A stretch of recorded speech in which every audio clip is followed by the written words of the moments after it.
cette année a été difficile, pas de célébration de Noël, a texté papa. J'ai simplement répondu, d'accord. 30 minutes plus tard, maman a posté des photos, tous les proches, même le chien du voisin, portant des oreilles de Père Noël. J'ai souri, j'ai pris une photo des cadeaux emballés et j'ai envoyé, remboursement en cours. Le lendemain matin. On n'arrêtait pas de sonner à la porte. Quand mon téléphone a vibré ce matin-là, je ne m'attendais pas à ce qu'il gâche Noël. Je m'appelle Valérie Moreau, et jusqu'à ce moment, je croyais encore que la famille signifiait quelque chose. L'écran s'est allumé avec un court texto de mon père, cette année a été difficile. Pas de célébration de Noël. Aucune explication, aucune excuse, juste une phrase qui sonnait comme une porte qui se ferme. Je l'ai fixée pendant un long moment, essayant de me convaincre qu'il devait y avoir une suite. Peut-être un message comme « reprogrammons ça » ou « on appellera plus tard ». Rien n'est venu. J'ai tapé un seul mot « d'accord ». Puis j'ai posé le téléphone face contre table et je suis retourné dans le salon. Chaque recoin sentait les bougies à la cannelle et le papier cadeau. J'avais passé des semaines à préparer les cadeaux, à les étiqueter soigneusement, en incluant même un pour mes parents. 30 minutes plus tard, une notification a clignoté sur mon écran. Ma mère avait posté des photos en ligne, souriant devant un sapin de Noël scintillant, entouré de parents, de voisins, et même de leurs chiens portant des bois de Rennes. Absolument tout le monde était là, sauf mon mari, Étienne, et moi. Pendant quelques secondes, je suis resté là à regarder, hébété, mon reflet visible sur le verre noir de mon téléphone. Puis quelque chose en moi s'est raffermi. J'ai disposé les cadeaux emballés avec soin sur la table, ajusté l'éclairage, pris une photo et l'ai envoyée dans la discussion de groupe de la famille avec le message « remboursement en cours ». Le lendemain matin, les coups à la porte ont commencé secs, insistants, résonnant dans toute la maison. Étienne a levé les yeux du canapé, son regard posant une question à laquelle je ne voulais pas répondre. Je savais qui était à la porte, et je savais que cette fois, je n'ouvrirais pas. Si vous avez déjà été traité comme si vous n'aviez pas votre place, si votre silence a déjà parlé plus fort que les mots, restez avec moi. Cette histoire est la vôtre. Toute l'année, j'avais essayé de maintenir la paix. Chaque mois, j'avais l'impression de marcher sur des œufs, jonglant entre le travail, les factures et des attentes qui ne semblaient jamais prendre fin. Mon entreprise avait licencié du personnel au printemps, et j'étais l'une des rares personnes restantes à devoir couvrir 2 postes pour le même salaire. J'ai pris un deuxième travail en indépendant le soir, répondant aux appels de clients tout en essayant de payer l'électricité et le prêt immobilier. Je me disais que c'était temporaire, que les choses s'arrangeraient au début de la nouvelle année. Mais au fond de moi, je savais que non. Mes parents, Grégoire et Hélène, appelaient souvent la fin de semaine, demandant d'abord de petits virements, puis des plus importants. Ils disaient que c'était pour les médicaments de mon père, pour des réparations dans la maison, pour quelques factures qui étaient passées à travers les mailles du filet. Je n'ai jamais demandé de preuves. J'envoyais simplement l'argent. C'était ce qu'une bonne fille devait faire. Du moins, c'est ce que je croyais. Je virais des fonds chaque mois, même si cela signifiait sauter une de mes propres factures. Étienne s'asseyait à côté de moi sur le canapé. Sa voix était calme quand il disait « Tu ne peux pas les porter éternellement, Val. Personne ne mérite d'être vidé comme ça. » Je souriais toujours, je le remerciais, puis je retournais aussitôt envoyer le paiement suivant. Mathilde, ma sœur aînée, n'a jamais eu à se soucier de telles choses. Papa l'a aidée à acheter son premier appartement et payer encore une partie de son prêt. Quand elle a voulu ouvrir une boutique en ville, il a investi sans hésiter. Elle aimait me qualifier de « la personne pragmatique », comme si le sens des responsabilités était un défaut de caractère. Parfois, je pensais qu'elle le disait comme un compliment, mais son ton portait toujours autre chose, quelque chose qui me faisait me sentir petite. Une fois, lors d'un dîner de famille, Grégoire a regardé de l'autre côté de la table et a dit « Tu es réaliste, Valérie, mais tu manques de foi en la famille. » Les mots sont restés plantés en moi comme des épines. La foi, pensais-je, était quelque chose qui se gagnait, pas qui s'exigeait. Pourtant, je continuais d'essayer. Je continuais à être présente, à appeler, à envoyer ce qu'il demandait. Je me disais qu'un jour il verrait que je n'étais pas distante, juste fatiguée d'être utilisée. Étienne a commencé à remarquer comment mes épaules se tendaient chaque fois que mon téléphone vibrait. Un soir, il a pris ma main et m'a dit doucement « L'amour ne devrait pas se mesurer uniquement par le sacrifice. » J'ai hoché la tête, mais intérieurement, je savais que ma famille mesurait tout en transactions. C'est cette année-là que j'ai appris à garder les reçus.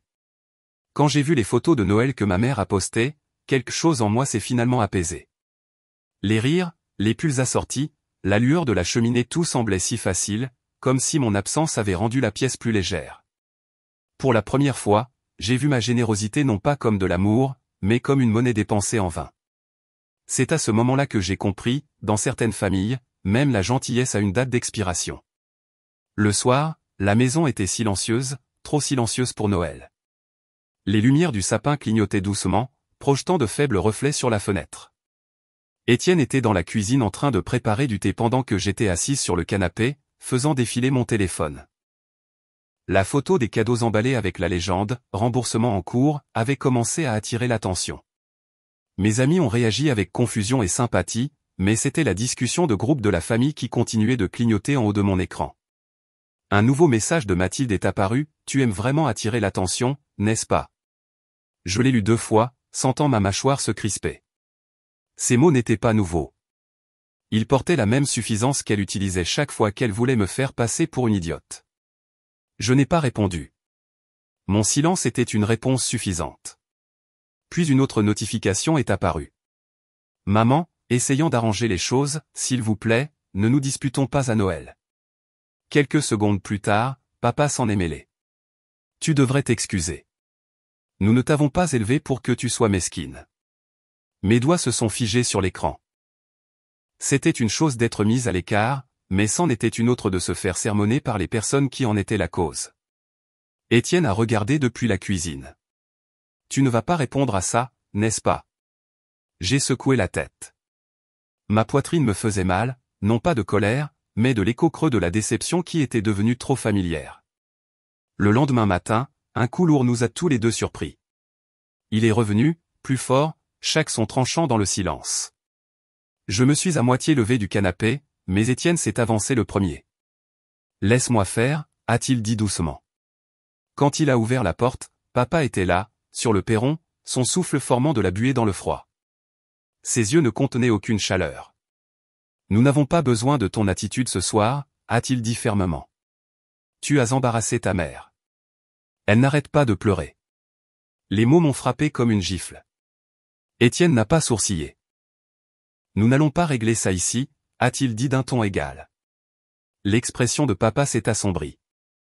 Il a tourné son attention vers moi, sa voix basse et lourde. « Tu as changé, Valérie. Toute cette fierté, cette indépendance. Un jour, tu regretteras d'avoir manqué de respect à ton propre sang. » J'ai soutenu son regard sans parler.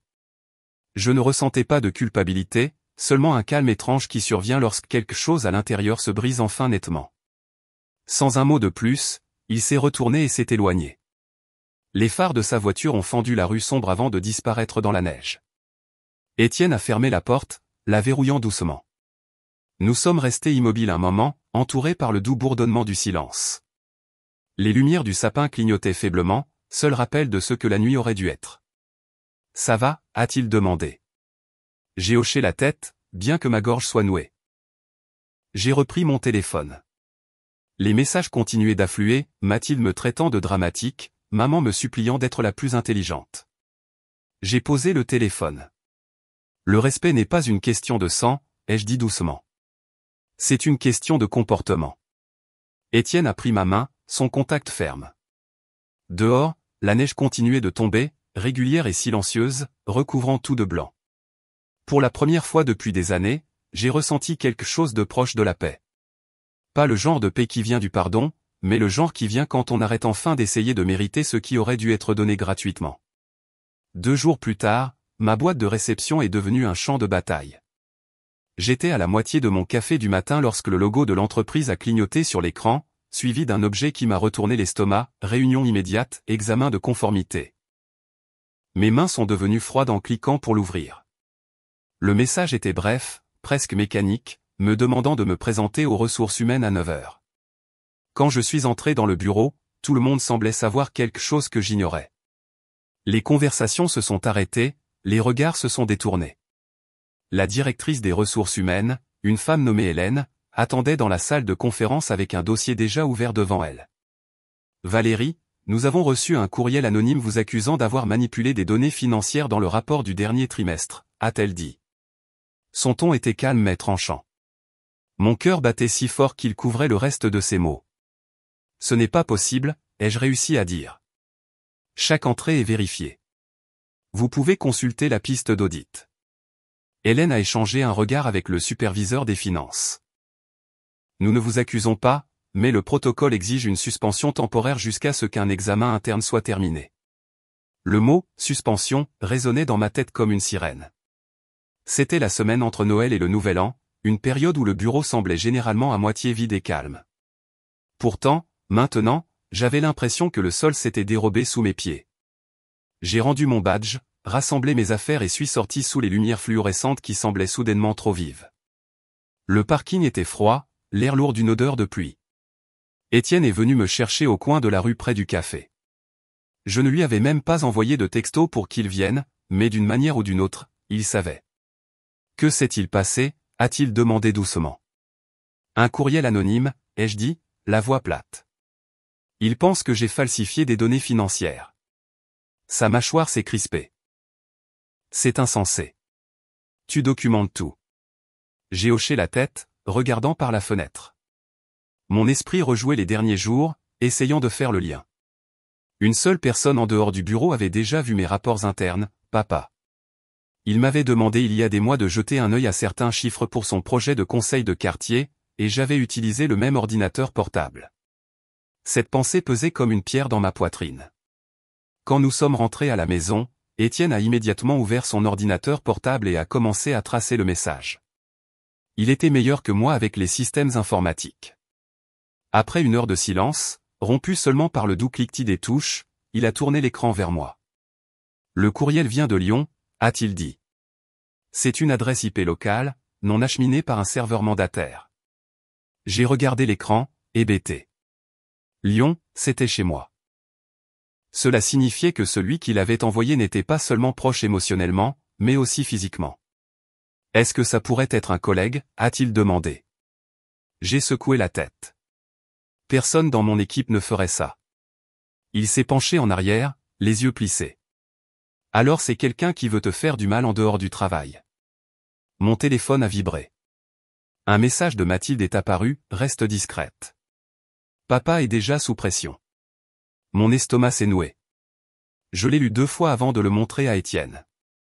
Elle sait, ai-je chuchoté. Ils savent exactement ce qui s'est passé. Il a froncé les sourcils. Valérie, tu les as protégés assez longtemps. Maintenant, tu dois te protéger toi-même. Les mots m'ont touché profondément. Je voulais argumenter, dire que la famille ne faisait pas des choses comme ça, mais une partie de moi savait déjà que c'était faux. La preuve était là, devant moi. Cette nuit-là, je me suis assise à mon bureau, examinant chaque transaction, chaque reçu, chaque horodatage. Tout correspondait parfaitement. J'ai sauvegardé les fichiers sur un disque dur externe et j'en ai fait 2 copies. Étienne a préparé un rapport sur le traçage de l'adresse IP, y compris l'horodatage local. Nous avons travaillé en silence, côte à côte, le seul son étant le bourdonnement du chauffage et le goutte-à-goutte occasionnel de la pluie dehors. Mon esprit revenait sans cesse au texto de Mathilde. Reste discrète. Ce n'était pas de l'inquiétude. C'était un avertissement. Il voulait que cela soit enterré avant que quiconque en dehors de la famille puisse faire le lien avec eux. J'ai pensé aux derniers mots de papa sur le perron, sa voix dure et certaine. Tu regretteras d'avoir manqué de respect à ton propre sang. C'était peut-être ce qu'il voulait dire. Peut-être que le courriel était sa façon de s'assurer que j'apprenne une leçon. Quand minuit est arrivé, j'étais toujours éveillé, fixant l'écran vacillant. L'épuisement semblait plus lourd que ce que le sommeil pouvait réparer. Étienne a posé une tasse de thé à côté de moi et a dit doucement, nous allons nous battre. Ils veulent te faire taire parce qu'ils pensent que tu ne riposteras pas, j'ai croisé son regard. Alors ils sont sur le point de découvrir qu'ils avaient tort. Dehors, la pluie s'est transformée en brume, et les lumières de la ville se sont estompées derrière la fenêtre. Pour la première fois, j'ai cessé de me demander pourquoi ils me traitaient de cette façon. J'ai commencé à me demander ce que j'allais faire à ce sujet. La fin de semaine, la vérité a commencé à fuiter. Étienne avait appelé son vieil ami Nathan, un spécialiste en technologie de l'information qui avait travaillé sur des cas de cybersécurité d'entreprise pendant des années. Quand Nathan est arrivé chez nous, il portait 2 ordinateurs portables et un serveur portable. Il a écouté attentivement pendant qu'Étienne expliquait la situation, puis s'est tourné vers moi avec une certitude calme. « Si quelqu'un a envoyé ce courriel, il y a toujours une trace, » a-t-il dit. Pendant des heures, nous sommes restés tous les 3 en silence pendant que Nathan travaillait. Ses doigts bougeaient avec vitesse et précision, naviguant à travers des couches de données numériques que je comprenais à peine. Je regardais le code défiler comme si c'était une langue étrangère.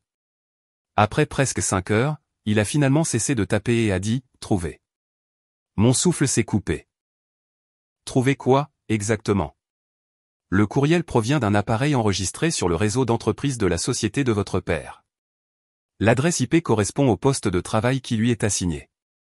Les mots semblaient irréels. « Vous êtes sûr ?» ai-je demandé, ma voix fluette. Il a hoché la tête.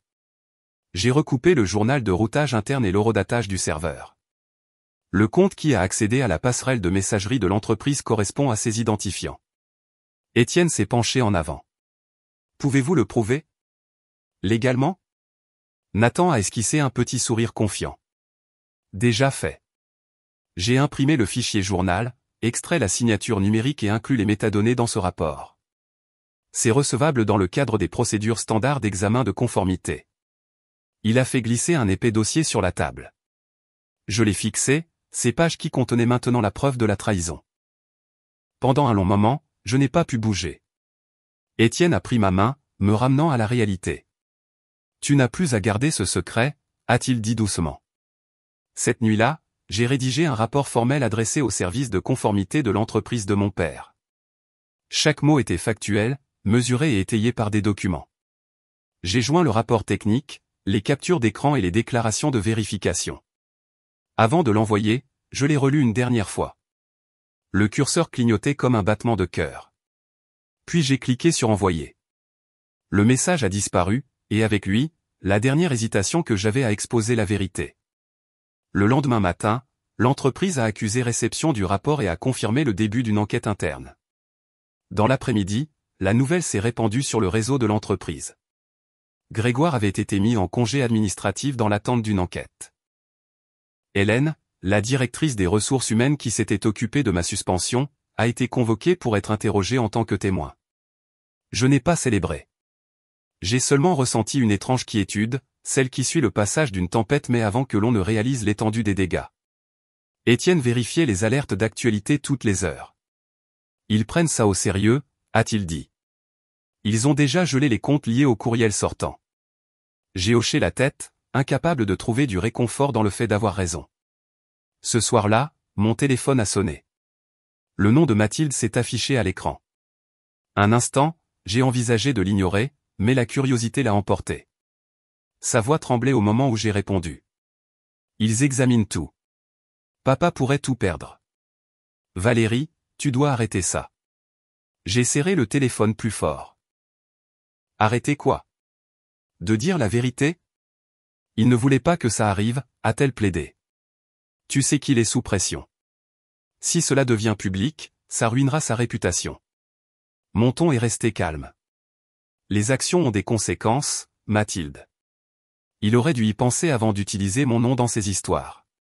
Il y a eu un silence, puis une respiration tremblante à l'autre bout du fil. Tu ne comprends pas à quel point c'est grave, a-t-elle dit. Je comprends parfaitement, ai-je répondu. Pour une fois, quelqu'un d'autre devra gérer les retombées à ma place. Quand l'appel s'est terminé, je me suis tourné vers Étienne. Il n'a rien dit, il a juste passé ses bras autour de moi. La chaleur de son étreinte ressemblait à une promesse que cette fois, je n'affronterai pas les décombres seul. Plus tard cette nuit-là, je me suis assise près de la fenêtre, regardant les lumières de la ville scintiller comme des étoiles lointaines.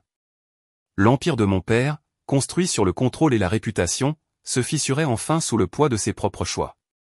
Pendant des années, j'avais porté la culpabilité pour chaque mot dur et chaque rejet froid. Mais maintenant, les preuves parlaient plus fort que les émotions. La vérité n'avait plus besoin de ma défense. Elle se tenait d'elle-même, indéniable et juste. Janvier s'est enfoncé dans le silence. Les premières semaines après l'enquête ont été étrangement calmes, comme si le monde avait collectivement décidé de retenir son souffle. Mon téléphone a cessé de sonner. Les discussions de groupe se sont tues, et la présence numérique de la famille, autrefois constante et bruyante, a disparu. Il n'y avait pas de nouvelles, pas de messages transférés, pas même le texto habituel de « bonjour » de maman. C'était comme si j'avais été effacé de leur version de la réalité. Un après-midi, en triant le courrier, j'ai trouvé une simple enveloppe blanche avec l'écriture de maman. À l'intérieur, il y avait une courte lettre écrite dans son écriture soignée. « Nous t'aimons toujours quoi qu'il arrive », disait-elle. Rien de plus. Aucune mention du rapport, aucune excuse, aucune reconnaissance de ce qui avait été fait. Juste ces 6 mots posés sur la page comme un geste de paix sans aucun poids. J'ai plié la lettre une fois, je l'ai remise dans l'enveloppe et je l'ai placée dans un tiroir. Pour la première fois, je n'ai pas senti la colère monter. J'ai seulement ressenti de la fatigue, ce genre d'épuisement qui s'enfonce profondément au-delà de la fureur pour atteindre une acceptation silencieuse. Étienne l'a remarqué avant moi.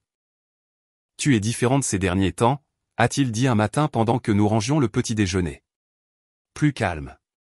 Je l'ai regardé et j'ai souri faiblement. Je crois que je n'ai finalement plus la force de me battre. Il a secoué la tête. Non, tu as juste arrêté de la gaspiller pour des gens qui n'ont jamais pris la peine de te voir. Ces mots ont résonné en moi toute la journée. J'avais passé des années à essayer de prouver ma loyauté, espérant mériter ce qui aurait dû être donné gratuitement. Maintenant, le silence était devenu sa propre réponse. Je n'attendais plus leur validation. Mi-janvier, les nouvelles de l'entreprise de papa ont commencé à circuler. L'audit interne s'était étendu au-delà de lui. Les responsables de la conformité avaient trouvé de multiples cas de fausses déclarations de données liées à son service. Ce qui avait commencé par un seul courriel anonyme avait ouvert les vannes, et parmi les personnes impliquées se trouvait Mathilde. Elle avait été temporairement suspendue pour son rôle dans la transmission de rapports confidentiels à des comptes externes. J'ai lu la nouvelle en ligne, pas par un contact familial, et j'ai ressenti une émotion que je ne pouvais pas tout à fait nommer. Ce n'était ni de la satisfaction ni de la vengeance, juste un sentiment indéniable de cause à effet se déroulant exactement comme il le devait. Ce soir-là, Étienne a posé sa tablette et m'a regardé. Le nom de Mathilde est sur la liste des suspensions. J'ai hoché la tête lentement. Je l'ai vu. « Qu'est-ce que tu ressens à ce sujet ?» a-t-il demandé. J'ai réfléchi un long moment avant de répondre. Soulagé, peut-être. Mais pas parce qu'elle souffre. Je suis soulagé que la vérité n'ait plus eu besoin de moi pour la défendre. Elle était simplement là, inébranlable. Il a pris ma main et je l'ai laissé la tenir. La chaleur de ce petit geste semblait plus réelle que n'importe quelle excuse que ma famille pourrait jamais écrire. Pendant des jours, la maison est restée silencieuse. Je suis retourné au travail, j'ai respecté mes délais et j'ai rempli mes soirées de choses qui semblaient autrefois trop insignifiantes pour compter, cuisiner lentement, faire de longues promenades, arroser les plantes que j'avais négligées. Chaque acte me donnait l'impression de retrouver un morceau de paix que j'avais oublié. Une nuit, alors que la pluie chuchotait contre les fenêtres, j'ai dit doucement, je ne les ai pas détruits, Étienne. Ils se sont détruits eux-mêmes. Il a levé les yeux de son livre et a souri. Tu as juste arrêté de les laisser te détruire. Je me suis penché en arrière, regardant le reflet des lumières de la ville onduler sur la vitre. Le silence qui me semblait autrefois étouffant paraissait maintenant sacré. Ce n'était plus l'absence de bruit. C'était la présence de la paix que j'avais si longtemps cherchée. Un mois plus tard, Lyon semblait plus lumineux. La ville semblait respirer à nouveau, lavée par des semaines de pluie hivernale constante. Étienne et moi avons emménagé dans un modeste appartement près du fleuve, un espace calme rempli de soleil et du bourdonnement des possibilités. La vue de notre balcon donnait sur l'eau, où le courant scintillait sous les ponts. Chaque matin, nous nous promenions le long des quais, un café à la main, parlant de projets au lieu de problèmes. C'était la première fois depuis des années que la vie ressemblait à quelque chose que nous construisions, pas que nous survivions. Nous avons lancé un petit cabinet de conseil financier depuis cet appartement, avec 2 bureaux, une imprimante partagée et une vision façonnée par chaque cicatrice que je portais de mon ancien monde. Je voulais aider les gens à protéger ce qui leur appartenait, à construire la sécurité par l'honnêteté, et non par la manipulation. Étienne s'occupait de la logistique. Je m'occupais des chiffres. Les clients sont venus lentement au début, grâce aux recommandations et à la confiance. Mais ils sont venus. Chaque courriel, chaque signature, chaque dépôt était comme un acte silencieux pour retrouver le respect de soi que j'avais perdu en essayant de gagner l'approbation de quelqu'un d'autre. Le téléphone a souvent sonné cette première semaine, mais pas pour des clients. Des numéros inconnus, puis des numéros familiers. Je n'ai pas répondu. Je savais ce qui attendait à l'autre bout, des excuses déguisées en affection, des regrets qui demandaient le pardon sans responsabilité. J'ai mis en silencieux les appels de maman, ignoré les numéros inconnus qui étaient probablement papa, et supprimé les messages de Mathilde avant de les lire. Ma paix n'était plus négociable. Un après-midi, tante Denise est passée à l'improviste. Elle avait été la seule de la famille à ne jamais prendre parti, l'observatrice silencieuse qui envoyait des cartes d'anniversaire même quand les autres oubliaient. Elle a apporté une boîte de pâtisserie et 2 tasses à thé en porcelaine enveloppées dans du papier journal. « Tu as fait de cet endroit un foyer », a-t-elle dit, en regardant autour de cet espace petit mais chaleureux. Nous nous sommes assises près de la fenêtre pendant qu'elle versait le thé, l'odeur de jasmin flottant dans l'air. Après un moment, elle a posé sa tasse et a dit doucement « Le sang ne fait pas la famille. C'est l'intégrité qui l'a fait. » Les mots m'ont touché plus profondément que je ne l'aurais cru. J'ai senti ma gorge se nouer en hochant la tête, incapable de parler. Elle a tendu la main sur la table et a doucement serré la mienne. Pas d'explication, pas de pitié, juste de la compréhension. C'était le genre de connexion que j'avais désiré toute ma vie, une connexion basée sur la vérité plutôt que sur le devoir. Quand elle est partie, j'ai passé le reste de l'après-midi à trier des boîtes que j'avais gardées scellées pendant des années, des cadeaux des Noëls passés, des objets censés prouver mon appartenance. Je les ai emballés soigneusement et je suis allé les déposer au foyer pour enfants du centre-ville. La femme à la réception a souri quand je lui ai remis les dons. « Ils vont adorer ça », a-t-elle dit. J'ai souri en retour. Moi aussi, un jour. En sortant, une légèreté m'a envahi, une légèreté qu'aucune excuse n'aurait jamais pu m'apporter. Ce soir-là, le soleil est descendu bas sur le fleuve, peignant l'eau en or. Étienne se tenait sur le balcon, les cheveux ébouriffés par la brise, et s'est tourné vers moi avec un sourire qui atteignait ses yeux. « Tu as enfin l'air libre », a-t-il dit. Je me suis avancé à ses côtés, regardant le ciel passer au rose tendre. « Parce que je le suis enfin », ai-je répondu. Nous sommes restés là en silence, regardant le courant s'écouler, régulier et sans hâte, emportant tout ce qui avait autrefois tenté de me retenir. Pour la première fois, Lyon ne semblait pas seulement plus lumineux, il me semblait appartenir. Le printemps est arrivé tôt cette année-là. L'air de Lyon portait une chaleur plus douce, et les rues se sont couvertes d'arbres roses pâles avant que quiconque ne s'y attende. Un matin, en vérifiant mon courrier, j'ai trouvé une épaisse enveloppe portant le sceau de l'entreprise de mon père. À l'intérieur se trouvait un avis formel rédigé dans un langage d'entreprise sobre, suite à la conclusion de notre enquête interne. Grégoire Lefebvre a été licencié de manière permanente pour violation de l'éthique financière et des normes de conformité. Je l'ai lu 2 fois, non pas parce que j'en doutais, mais parce que les mots semblaient à la fois distants et définitifs. Une autre lettre a suivi une semaine plus tard, cette fois d'un magazine d'affaires. Un article de fond détaillait la chute de la famille Lefebvre, autrefois respectée. Il mentionnait comment le nom de papa avait été retiré de tous les conseils d'administration et comment maman avait perdu son poste de consultante après que des questions se soient posées sur son rôle dans la dissimulation de fausses déclarations financières. Les dernières lignes disaient « Les Lefebvre, autrefois connus pour leur héritage de succès, sont devenus un récit édifiant sur le coup du silence et de l'orgueil. » J'ai plié l'article soigneusement et je l'ai placé dans le tiroir avec la lettre de maman datant de plusieurs mois. Ils allaient ensemble, des reliques d'une vie que je ne voulais plus revisiter. Mathilde a quitté le pays peu de temps après. Une connaissance commune a mentionné qu'elle avait déménagé en Suisse, incapable de trouver un travail stable après sa suspension. Ses réseaux sociaux sont devenus silencieux. Les photos de dîners de luxe, les vacances en famille, les sourires parfaits, tout a disparu comme effacé par une seule vérité qui ne pouvait plus être cachée. Je n'ai ressenti aucun triomphe, aucune étincelle de satisfaction. Ce qui restait était une quiétude inattendue, une paix creuse qui semblait honnête. Étienne a dû le sentir aussi. Un matin, il a posé une tasse de café devant moi alors que le soleil inondait la table de notre cuisine. « À la paix », a-t-il dit. J'ai levé ma tasse et j'ai terminé sa pensée. Pas au pardon. Un instant, nous sommes restés assis en silence, ce genre de silence qui ne fait plus mal. Sur l'étagère à côté de moi se trouvait une carte de vœux que j'avais reçue de mes parents. Sur le devant, on pouvait lire « Famille pour toujours » en lettres dorées. Je l'ai prise, J'ai passé mes doigts sur les lettres en relief, puis je les lentement déchirées en deux. Le son était doux mais final. La lumière du soleil filtrait par la fenêtre, attrapant les bords du papier déchiré. Le matin semblait nouveau, comme une page qui se tourne. Pour la première fois, j'ai réalisé que je ne fermais pas un chapitre par amertume, mais que j'entrais dans une paix que j'avais construite moi-même. Parfois, la leçon la plus difficile est que l'amour sans respect n'est pas de l'amour du tout. Valérie a appris que le silence peut être une force quand la vérité parle d'elle-même. On peut pardonner aux gens sans leur donner l'accès pour vous blesser à nouveau. Car la paix ne se trouve pas dans la réunion, mais dans la libération. Lâcher prise ne signifie pas se rendre.